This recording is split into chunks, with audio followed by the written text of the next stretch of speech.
गुरुदेव भगवान की जय। श्री मौनी बाबा भगवान की जय। आज की कथा में 9 योगेश्वरों का वर्णन, श्री अंग जी का वर्णन, श्री मुचकुंद जी का वर्णन किया जाएगा। वासव दत्ता श्रावस्ती की नगर बधू थी। वह कुशल नृत्यांगना और श्रेष्ठ गायिका थी। वह श्रेष्ठियों और राजपूतों का मनोरंजन करती थी, लेकिन उसका किसी से भावनात्मक लगाव न था। एक दिन उसने अपने घर के सामने से बौद्ध भिक्षुक उपगुप्त को गुजरते देखा। वह उस पर मोहित हो गई। उसे लगा यह तपस्वी ही उसका वास्तविक प्रेम पात्र है। एक दिन साहस करके उसने उपगुप्त को कह दिया, देव क्या मेरा स्वर और मुझे भी स्वीकार कर सकेंगे? उपगुप्त ने दृष्टि नीचे करके कहा, शारीरिक प्रेम कर सकना तो मेरे लिए संभव नहीं है, लेकिन तुझे मेरी सेवा की जब भी जरूरत होगी मैं उपस्थित मिलूंगा। उसके बाद उपगुप्त ने उधर से जाना ही छोड़ दिया। कई वर्ष बीत गए। वासव दत्ता अधेड़ हो गई। दुर्भाग्य से उसे कोढ़ हो गया। उसकी यह दयनीय स्थिति का समाचार पूरे नगर में फैल गया। उपगुप्त को पता चला तो वह उसके पास पहुंचे। वासव दत्ता ने उन्हें पहचान लिया। वे बोले, आप देर से आए। मेरे पास आपकी सेवा के लिए कुछ नहीं बचा, समर्पण योग्य देह भी नहीं। इस पर उपगुप्त ने जवाब दिया, आत्मा का प्रेम आत्मा से होता है। यह प्रेम केवल सेवा की छूट देता है। इसमें देह का न हस्तक्षेप है न योगदान है। सद्गुरुदेव भगवान की जय। एक बार की बात है, मौनी बाबा याकूब राजपाल सिंह के घर आए। उनके साथ उनके बहुत से भक्त थे। राजपाल सिंह ने सोचा कि सबको दूध मिल जाए तो अच्छा रहता, परंतु दूध तो लगभग 3 लीटर था। उनको अंदेशा था कि इतना दूध कम पड़ेगा, तो इन्होंने सोचा कि कुछ पानी मिला देता हूँ जिससे सबको हो जाए। मौनी बाबा तो अंतर्यामी हैं, तुरंत बोले, अरे पानी ना मिलाओ, मीठा डालकर बाल्टी के ऊपर कपड़ा से ढक दो और सबको 2-2 गिलास पिलाओ। इन्होंने गुरुजी पर सब छोड़ा और उनके आदेशानुसार सबको 2-2 गिलास भर कर बांटा। दूध समाप्त होना तो दूर, उल्टे बच गया दूध। सभी अचंभे में रह गए। कुछ लोगों ने तो 4-4 गिलास दूध पिया। ये होती है प्रभु की कृपा, ये होती है सच्चे संत। इसको कहते हैं संतों की ताकत। सद्गुरुदेव भगवान की जय। अब 9 योगेश्वरों का वर्णन सुने। महाराज स्वयंभुव मनु और शत्रुपा से इस सृष्टि का प्रारंभ हुआ। स्वयंभुव मनु के पुत्र हुए प्रियव्रत के अग्निध के नाभि, और नाभि के पुत्र हुए ऋषभ। वे भगवान वासुदेव के अंश थे। मोक्ष धर्म का उपदेश करने के लिए ही उन्होंने अवतार लिया था। ऋषभ के 100 पुत्र थे। वे सब के सब वेदों के पारदर्शी विद्वान थे। उनमें सबसे बड़े थे राजर्षि भरत। वे भगवान नारायण के परम प्रेमी भक्त थे। उन्हीं के नाम से यह भूखंड, जो पहले अजनाभ वर्ष कहलाता था, भारतवर्ष कहलाता है। राजर्षि भरत चक्रवर्ती सम्राट थे। उन्होंने सारी पृथ्वी का राज्य भोग किया और अंत में इसे छोड़कर वन को चले गए। वहाँ उन्होंने तपस्या द्वारा भगवान की उपासना की और तीसरे जन्म में भगवान को प्राप्त हुए। भगवान ऋषभ देव के शेष 99 पुत्रों में से 9 पुत्र भारतवर्ष के सब ओर स्थित 9 द्वीपों के अधिपति, 81 पुत्र कर्मकांड के रचयिता ब्राह्मण और बाकी 9 सन्यासी हो गए। ऋषभ देव के जो 9 पुत्र सन्यासी हो गए, वे बड़े ही भाग्यवान थे। उन्होंने आत्मविद्या के संपादन में बड़ा परिश्रम किया था और वास्तव में वे उसमें बड़े निपुण थे। वे प्रायः दिगंबर ही रहते थे और अधिकारियों के परमार्थ वस्तु का उपदेश दिया करते थे। उन्हें ही 9 योगेश्वर कहा जाता है। उनके नाम हैं कवि, हरि, अंतरिक्ष, प्रबुद्ध, पिपलायन, अविहोत्र, द्रोमिल, चमास और करभाजन। ये 9 योगेश्वर इन कार्य कारण और अव्यक्त व्यक्त भगवत पद जगत को अपनी आत्मा से अभिन्न अनुभव करते हुए पृथ्वी पर स्वच्छंद विचरण करते थे। उनके लिए कहीं भी रोक टोक नहीं थी, वे जहाँ चाहते चले जाते थे। देवता, सिद्ध, साध्य, गंधर्व, यक्ष, मनुष्य, किन्नर और नागों के लोकों में तथा मुनि, चारण, विद्याधर, ब्राह्मण और गौओं के स्थानों में वे स्वच्छंद विचरण करते थे। वे सब के सब जीवन मुक्त महात्मा थे।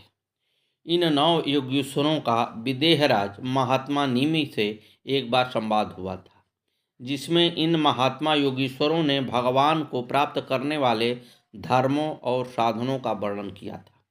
उस समय महाराज निमि बड़े बड़े ऋषियों द्वारा एक महान यज्ञ का संपादन करवा रहे थे। स्वच्छंद भाव से विचरण करते हुए ये 9 योगीश्वर भी वहां पहुंच गए। महाराज निमि ने इनका बहुत आदर सत्कार किया और अधिकारी जानकर भगवत चर्चा की। महाराज निमि के पूछने पर उन योगीश्वरों में प्रथम योगीश्वर कवि ने उन्हें भगवान श्री कृष्ण को प्राप्त करने वाले भगवत धर्मों का उपदेश दिया। तत्पश्चात राजा निमि के पूछने पर 9 योगीश्वरों में दूसरे योगीश्वर हरि जी ने भगवत के धर्म, लक्षण तथा स्वभाव का वर्णन किया। इसके बाद पुनः राजा के पूछने पर तीसरे योगीश्वर अंतरिक्ष जी ने माया और उनके स्वरूप का वर्णन किया और चौथे योगीश्वर पर बुद्ध जी ने माया को पार करने का उपाय बताया। इसके बाद पांचवें योगीश्वर पिपलायन जी ने नारायण नाम वाले परम ब्रह्म परमात्मा का वर्णन किया। तत्पश्चात राजा निमि ने प्रार्थना की कि हे योगीश्वरों, अब आप लोग मुझे कर्म योग का उपदेश दीजिए, जिसके द्वारा शुद्ध होकर मनुष्य शीघ्रातिशीघ्र अपने कर्म बंधन को काट डालता है और परम निष्कर्म अर्थात कर्म बंधन की आत्यंतिक निवृत्ति का लाभ करता है, जन्म मृत्यु के चक्र से सर्वदा के लिए छुटकारा पा जाता है। इस प्रश्न का उत्तर छठे योगीश्वर श्री अभिहोत्र जी ने दिया। इसके बाद राजा के पूछने पर सातवें योगीश्वर श्री दुमिल जी ने भगवान के तब तक हुए और आगे होने वाले अवतारों का वर्णन किया।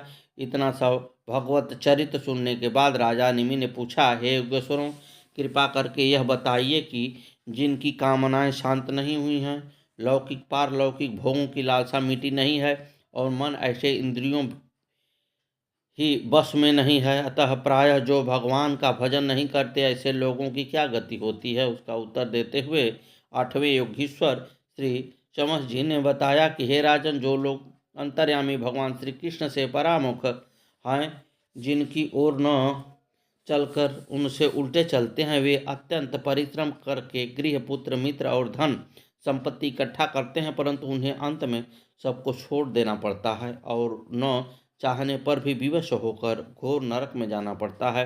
भगवान का भजन न करने वाले विषयी पुरुषों की यही गति होती है।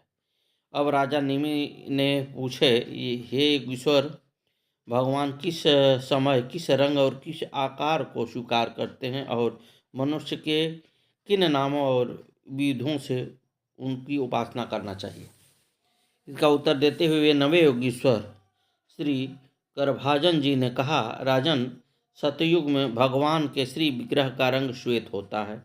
उनके 4 भुजाएं और जिस सिर पर जटा होती है तथा वे बलकर वस्त्र धारण करते हैं। वे काले मृग का चर्म, यज्ञों, पवित्र रुद्राक्ष की माला, दंड और कमंडोल धारण करते हैं।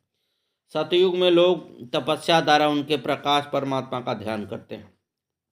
त्रेता युग में भगवान के श्री विग्रह का रंग लाल होता है। उनके 4 भुजाएं होती हैं। वे कटी भाग में 3 मेखला धारण करते हैं। उनके केश सुनहले होते हैं और वे श्रू आदि यज्ञ पात्रों को धारण करते हैं। इस युग के मनुष्य अपने धर्म में बड़ी निष्ठा रखने वाले और वेदों के अध्ययन अध्यापन में प्रवीण होते हैं। वे लोग ऋग्वेद, यजुर्वेद और सामवेद वेदत्रयी के द्वारा सर्व देव स्वरूप देवाधिदेव भगवान श्री हरि की आराधना करते हैं। द्वापर युग में भगवान के श्री विग्रह का रंग सांवला होता है। वे पीताम्बर तथा शंख, चक्र, गदा आदि अपने आयुध धारण करते हैं। वक्षस्थल पर श्री वत्स चिन्ह, भृगुलता, कौतुभमणि आदि लक्षणों से वे पहचाने जाते हैं। कलयुग में काले रंग की कांति में अंगों और उप अंगों, अस्त्रों और पार्षदों से युक्त श्री कृष्ण की श्रेष्ठ बुद्धि संपन्न पुरुष ऐसे यज्ञों की द्वारा आराधना करते हैं। जिसमें नाम गुण लीला आदि के कीर्तन की प्रधानता रहती है। इस प्रकार राजा निमि तथा अन्य ऋजु आचार्यों को भागवत धर्म का उपदेश देकर वे नव योगेश्वर अंतर्धान हो गए। अब श्री श्रुतदेव जी की कथा सुने। देवा छत्राणि तीर्थानि दर्शनस्पनार्चनेः शनय पुनः कालेन तदस्तत्वमेक्षयाः। देवता पुण्य क्षेत्र तीर्थ आदि तो धीरे धीरे बहुत दिनों से पवित्र करते हैं, परंतु महापुरुष अपनी दृष्टि से ही सबको पवित्र कर देते हैं। मिथिला में वहाँ के नरेश महाराज बहुलाश्व भगवान के भक्त, अहंकारहीन तथा प्रजावत्सल से। उसी नगर में श्रुतदेव नाम के भगवान के परम भक्त निर्धन ब्राह्मण भी रहते थे। श्रुतदेव विद्वान थे, बुद्धिमान थे और गृहस्थ थे, किंतु वे अत्यंत शांत स्वभाव के थे। विषयों में उनकी तनिक भी आसक्ति नहीं थी। भगवान की भक्ति से ही वे संतुष्ट थे। बिना मांगे जो कुछ मिल जाए उसी से वे जीवन निर्वहन करते थे। एक दिन का घर का काम चल जाए, इससे अधिक वस्तु बिना मांगे मिलने पर भी वे नहीं लेते थे। वे कल के लिए संग्रह नहीं करते थे। संध्या, तर्पण, देवाराधना आदि शास्त्र सम्मत अपना कर्तव्य विधि पूर्वक निर्वहन करते थे और भगवान की पूजा तथा ध्यान में लगे रहते थे। महाराज बहुलाश्व भी सदा भगवान के स्मरण पूजन में ही लगे रहते थे। भगवान को प्रसन्न करने के लिए महाराज यज्ञ, दान एवं गौ ब्राह्मण तथा अतिथि का पूजन आदि बड़ी श्रद्धा से करते थे। जब श्री सत्यभामा जी के पिता सत्राजीत को शतधन्वा ने रात में छिपकर भवन में प्रवेश करके मार दिया, उस समय श्री कृष्ण द्वारका में नहीं थे। समाचार पाकर वह हस्तिनापुर से आए। शतधन्वा भय के मारे घोड़े पर बैठकर भागा। बलराम जी के साथ श्री कृष्णचंद्र ने उसका रथ में बैठाकर पीछा किया। मिथिला नगर के बाहरी उपवन में पहुंचकर शतधन्वा मारा गया। उस समय श्री कृष्णचंद्र तो द्वारका लौट गए, किंतु बलराम जी मिथिला में महाराज बहुलाश्व के समीप चले आए। महाराज की भक्ति, सेवा और प्रेम से प्रसन्न होकर द्वारका से बार बार संदेश आते रहने पर भी श्री बलराम जी मिथिला में लगभग 3 वर्ष रह गए। फिर मिथिला नरेश को संतुष्ट करके वे द्वारका चले गए। जब से महाराज बहुलाश्व विप्र श्रुतदेव ने सुना कि भगवान श्री कृष्ण मिथिला के बाहरी उद्यान तक आकर लौट गए, तब से उनका हृदय व्याकुल होने लगा। दोनों को ही लगा कि अवश्य हमारी भक्ति में, हमारे प्रेम में कमी है। भगवान तो दया सागर हैं, वे तो अकारण दया करते हैं। अवश्य हमने कोई बड़ी त्रुटि की है, जिससे इतने समीप आकर भी भगवान ने हमें दर्शन नहीं दिया। दोनों और भी प्रेम से भगवान की पूजा तथा उनके नाम जप में लग गए। सच्चे प्रेम का यही लक्षण है कि निराश होने से भी प्रेमी भक्त का भजन छूटता नहीं, उसे अपने में ही कुछ त्रुटियां जान पड़ती है, इससे उनका भजन और बढ़ जाता है। ब्राह्मण श्रुतदेव तथा राजा बहुलाश्व कृपा करके उन्हें दर्शन देने के लिए श्री द्वारकानाथ रथ पर बैठकर मिथिला पधारे। भगवान के साथ देवर्षि नारद, वामदेव, अत्रि, व्यास जी, परशुराम जी, असित, अरुणी, सुखदेव जी, बृहस्पति, कण्व, मैत्रेय, च्यवन आदि ऋषि मुनि भी द्वारका से मिथिला आए। भगवान के आने का समाचार पाकर सभी नगरवासी नाना प्रकार के उपहार लेकर नगर के बाहर आए और उन्होंने भूमि पर लेटकर भगवान को प्रणाम किया। राजा बहुलाश्व तथा ब्राह्मण देव श्रुतदेव दोनों को ऐसा लगा कि भगवान मुझ पर कृपा करने पधारे हैं। अतएव दोनों ने एक साथ भगवान को प्रणाम किया और फिर एक साथ हाथ जोड़कर अपने अपने घर पधारने का प्रार्थना की। सर्वज्ञ भगवान ने दोनों का भाव समझकर ऋषि मुनियों सहित 2 रूप में विभक्त हो गए। श्रुतदेव और बहुलाश्व दोनों के साथ वे उनके घर पधारे। प्रत्येक ने यही समझा कि भगवान मेरे ही घर पधारे हैं। विदेह राजा जनक बहुलाश्व ने अपने राजभवन में भगवान को तथा ऋषियों को स्वर्ण के सिंहासन पर बैठाकर उनके चरण धोए, विधि पूर्वक पूजा की। भगवान के चरणों को अपनी गोद में लेकर धीरे धीरे दबाते हुए उन्होंने भगवान की स्तुति की और प्रार्थना की। प्रभु, कुछ दिन यहाँ निवास करके अपनी सेवा मुझे कृतार्थ करने का अवसर दें। भगवान ने उनका प्रार्थना स्वीकार कर ली। दूसरी ओर श्रुतदेव अपनी कुटिया पर भगवान को लेकर पहुँचे। वे भगवान की कृपा का अनुभव करके प्रेम में इतने तन्मय हो गए कि सब शुद्ध बुद्ध भूल गए। अपना दुपट्टा फहराते उड़ाते हुए भगवान के मंगलमय नामों का कीर्तन करके नाचने लगे। जब कुछ देर में सावधान हुए तब कुश की चटाई, पीढ़ा, वेदिका आदि पर उन्होंने सबको आसन दिया। कंगाल ब्राह्मण की झोपड़ी में सबके बैठने के लिए चटाई भी पूरी कहाँ से आती। सूतदेव ने भगवान के चरण धोए और यह चरणों तक मस्तक पर चढ़ाया। पूजा किस क्रम से करनी चाहिए वे इस बात को भूल ही गए। भगवान को कंद मूल तथा फल और खस पड़ा हुआ शीतल जल उन्होंने निवेदित किया। तुलसी के नीचे की सुगंधित मिट्टी ही उनके लिए चंदन था। दुर्वादल, कुश, तुलसी दल और कमल के फूल, बस इतनी सामग्री थी उनके पास पूजा करने के लिए। इन्हीं से उन्होंने भगवान की पूजा की।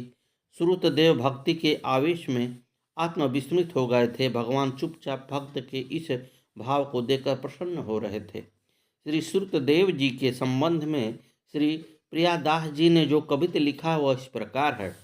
जिनहि के हरि नित उर बसहि, तिनहि की पद रेणु चैन, दायन आभरण करी कीजिए, योगीश्वर आदि रस स्वाद में प्रवीण महाविप्र, श्रुत देवता की बात कहीं दीजिए। आए हरि घर देखी गयो प्रेम भरियो, ऊंचो कर करी पट फेरी मति भीजिए, जीते साधु संगति ने विनय न प्रसंग कियो उपदेश मोक्ष बाढ़ पाँव लीजिए। जिन भक्तों के हृदय में सदा श्री हरि वास करते हैं उनके चरणों की धूल अखंड आनंद देने वाली होती है। उसी को भूषण मानकर मस्तक पर धारण कीजिए। नौ योगीश्वर आदि सभी भक्त प्रेम रस के आस्वाद में परम चतुर हैं। उनमें से श्री शुतदेव ब्राह्मण की बात कहता हूँ। भगवान को घर में आया देखकर इनका हृदय प्रेम से भर गया। दोनों हाथों को ऊंचे उठाकर वस्त्र फिरा फिरा कर वे नाचते लगे। प्रेम में ऐसे मग्न हो गए कि श्री कृष्ण के समेत आए हुए साधु संतों का स्वागत सत्कार बिना प्रणाम आदि भी न कर सके। वे भगवान ने इन्हें सावधान करके उपदेश किया कि वे संत मुझसे भी बढ़कर श्रेष्ठ हैं, इनके चरणों का अर्चन बंदन करो। सुखदेव जब पूजा करके स्तुति करके कुछ सावधान हुए तब भगवान उन्हें संतों का महात्मा समझाया और ऋषियों का पूजन करने को कहा। अतएव सूतदेव ने जानबूझकर ऋषियों का पूजन न किया हो ऐसी बात नहीं थी। वे तो अपने को भूल गए थे। अब उन्होंने उसी श्रद्धा उसी सम्मान से प्रत्येक ऋषि का पूजन किया जिस प्रकार भगवान का पूजन किया था। सबको उन्होंने भगवान स्वरूप ही मानकर उनकी सेवा की। सूतदेव की जिस झोपड़ी में बैठने के लिए पूरे पीढ़े और चटाइयाँ भी न थी, उसी झोपड़ी में ऋषियों के साथ समस्त ऐश्वर्य के स्वामी द्वारकानाथ प्रभु उतने ही दिनों तक रहे जितने दिन वे जनक के राजमहल में रहे। एक कंगाल और एक राजा धीराज दोनों श्री कृष्णचंद्र के लिए समान हैं। यह उन्होंने वहाँ प्रत्यक्ष दिखा दिया। कुछ दिन वहाँ रहकर राजा बहुलास्व तथा ब्राह्मण श्रुतदेव से विदा लेकर वे द्वारका को लौट आए। बहुलास्व तथा श्रुतदेव उस आनंद कंद मोचुकंद चिंतन करते हुए अंत में उनके धाम को पधार गए। अब श्री अंग की कथा सुने। महाभागवत श्री ध्रुव जी के वंश में राजर्षि अंग का प्रादुर्भाव हुआ था। पिता उल्मुख और माता पुष्करिणी थी। बड़ी तपस्या के बाद अंग जैसा पुत्र प्राप्त हुआ था। शील, स्वभाव, साधुता, ब्राह्मणत्व आदि सद्गुण अंग में बाल्यावस्था से ही विराजमान थे। एक बार राजर्षि अंग ने अश्वमेघ यज्ञ महायज्ञ का अनुष्ठान किया। उसमें वेदवादी ब्राह्मणों के आह्वान करने पर भी देवता लोग अपना भाग नहीं लेने आए। तब ऋषियों ने विस्मित होकर यजमान अंग से कहा, राजन, हम आहुति के रूप में आपका जो घृत आदि पदार्थ हवन करते हैं उसे देवता लोग स्वीकार नहीं करते हैं। हम जानते हैं आपकी हवन सामग्री दूषित नहीं है। आपने उसे बड़ी श्रद्धा से एकत्र किया है तथा वेद मंत्र भी किसी प्रकार बलहीन नहीं है, क्योंकि उनका प्रयोग करने वाले ऋतुजगण याजकोचित सभी नियमों का पूर्णतः पालन कर रहे हैं। देवताओं का किंचित तिरस्कार भी नहीं हुआ है। फिर भी कर्माध्यक्ष देवता लोग क्यों अपना भाग नहीं ले रहे हैं? यह सुनकर महाराज अंग उदास हो गए और उन्होंने इसमें अपने कर्म को ही कारण मानकर सदस्यों से अपने ज्ञात अपराध के संबंध में जिज्ञासा की। इस पर सुधी सदस्यों ने कहा, राजन, इस जन्म में तो आपसे कोई अपराध नहीं हुआ। हाँ, पूर्व जन्म में अवश्य आपसे कुछ अपराध बन गया है, जिससे कि आप अब तक पुत्रहीन हैं। परंतु हम लोगों का ऐसा विश्वास है कि यदि आप पुत्र की कामना से यज्ञ करेंगे तो यज्ञेश्वर भगवान अवश्य आपको पुत्र प्रदान करेंगे। राजा अंग ने पुत्रेष्टि यज्ञ किया। ऋतुजनों के सत प्रयत्न से यज्ञ पूर्ण हुआ। आहुति डालते ही अग्निकुंड से एक दिव्य पुरुष स्वर्ण पात्र में सिद्ध खीर लिए प्रकट हुआ। राजा ने उस चारु को अंजलि में लेकर स्वयं सूंघकर प्रसन्नतापूर्वक पत्नी को दे दिया। रानी ने यह पुत्र प्रदायिनी खीर खाकर गर्भ धारण किया और यथा समय बेन नामक एक पुत्र को जन्म दिया। राजा अंग की पत्नी मृत्यु की कन्या थी। नाम था उनका सुनीता। उससे जो बालक पैदा हुआ वह अपने नाना मृत्यु के गुण स्वभाव लक्षणों वाला हुआ। क्या पशु, क्या पक्षी, क्या मनुष्य, वह दुष्ट बालक हंसते हंसते सहज ही उनके प्राण ले लेता था। प्रजा उससे ऐसी संत्रस्त हो गई कि वह जिधर ही जाता लोग चिल्ला पड़ते, बेन आया, बेन आया। बेन की ऐसी दुष्टता प्रकृति देखकर महाराज अंग ने बहुत प्रकार से समझाकर सुमार्ग पर लाने की चेष्टा की, परंतु सफल नहीं हुए। इससे उन्हें बड़ा दुख हुआ। वे मन ही मन सोचने लगे, जिस गृहस्थों के पुत्र नहीं हैं उन्होंने अवश्य ही पूर्व जन्म में श्री हरि की आराधना की होगी। इसी से उन्हें कपूत की करतूतों से होने वाला असह्य क्लेश नहीं सहने पड़ रहे हैं, जिससे वह सब प्रकार के अनर्थों की प्राप्ति होती है। ऐसी नाम मात्र की संतान के लिए कौन समझदार ललचाएगा? वह तो आत्मा के लिए एक प्रकार का मोहमय बंधन है। पुनः श्री अंग के मन में यह विचार आया कि मैं तो सपूत की अपेक्षा कपूत को ही अच्छा समझता हूँ, क्योंकि सपूत को छोड़ने में बड़ा क्लेश होता है, परंतु कपूत को घर को नरक बना डालता है, अतः उससे सहज ही छुटकारा मिल जाता है। इस प्रकार सोचते सोचते राजा अंग चित्त संसार से विरक्त हो गया। वे रात्रि में घर से निकल गए। प्रजाजन, पुरोहित, मंत्री और सुहृदय वर्ग ने खोजने का बहुत प्रयत्न किया, परंतु वे उन्हें वैसे ही नहीं मिल पाए जैसे कुयोगी पुरुष सर्वगुहाशायी भगवान को नहीं खोज पाते। श्री राम रसिक कवि ने महाराज रघुराज सिंह जी आपके विषय में क्या लिखते हैं? कानन जाई भजो यदुराई, माया और डीटी नहीं आई। वन में करहि साधु की सेवा, साधु छोड़ा मान ही नहीं देवा। को एक साधु कहो नृप पाही, कुटि देहु मेरे घर नाही। कुटि सहित सर्वस्व दय राखे, पुनिता की सेवा अभिलाखे। साधु प्रसन्न कहो असबानी, मिलहिन तो ही निप सारंग पानी। भूपति कहो नय समोहि आशा, तो ही तजि चहो न रामा निवासा। आय नृप कह लेन विमाना, साधु तगहि सो किय न पयाना। परिपार्षद तब संत बढ़ाई, ले गए नृप ही विकुंठ लिवाई। वैकुंठ हुमहु अंग नृप साधु शरण रति कीन। विभव भोग पार्षद सरिष, यद्यपि कृष्ण बहुदीन। श्यावर रामचंद्र की जय। आगे की कथा कल।